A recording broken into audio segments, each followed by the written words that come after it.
basa siya. Tsaka madulas. Naku. Huwag kayong mag-try pumunta dyan. Baka mahimatay kayo ng bongga. Joke. Ayan. Pinapakita ko sa inyo yung view. Ayan. Kasi umulan siya, guys. Ayan. Maganda yung mga view dyan. Ayan. Nakastay lang ako. Nakasakay ako sa strike. Kasama ko si mama, si papa, tsaka si Nuggets. At yung tao na sinasakyan namin yung driver. Hindi ko kilala yun kung sino yun. Basta yun. Ayan. Malapit lang kasi mga siguro mga 30 minutes going sa bahay namin papunta doon sa farm. Ayan. Galing kami dyan sa farm. Madaming mais dyan. Kasi wala na-harvest ng bongga. Sobrang matarik yung mga daanan dyan. Naku. Kung hindi ka magaling, baka matumba ka or saan ka pumunta dyan. Ayan, yung pa ako, inaano ko kasi nga baka maano siya ng mga damo. Ayan, sumasakay lang sa strike. Ayan, pauwi na kami ng bongga. Ayan, panoorin nyo na lang, guys. Ayan.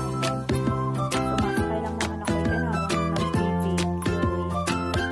Ayan, marami mga dyan, mga pwedeng ma-display sa bahay. Ayun yung pinakita ko kanina. Ayan. Maganda dyan kapag hindi maulan, pero kung maulan ako, hate ko talaga yung umuulan pag pumupunta kami sa farm kasi nga maputik. Di lang maputik, mahirap yung daan kasi nga matarik tsaka mataas yung daanan mo. Ayan. Dyan lang kami. Ayan na, pataas na yan. Sobra. Sana naman sa bagong elect na na captain, sana ipaayos mo yung daan. Gawin mong spalto. Kasi nga, mahirap talaga yung daan, no? Tingnan mo, rough road. Nakakatakot ng bongga.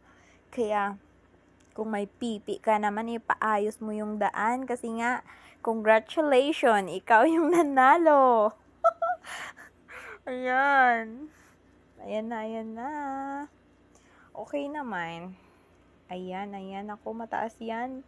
Diyan sa may bandang huli. Natatakot na talaga ako. Baka malaglag ako ng bongga. Ayan, hinahawakan ko si mama kasi nga natatakot ako.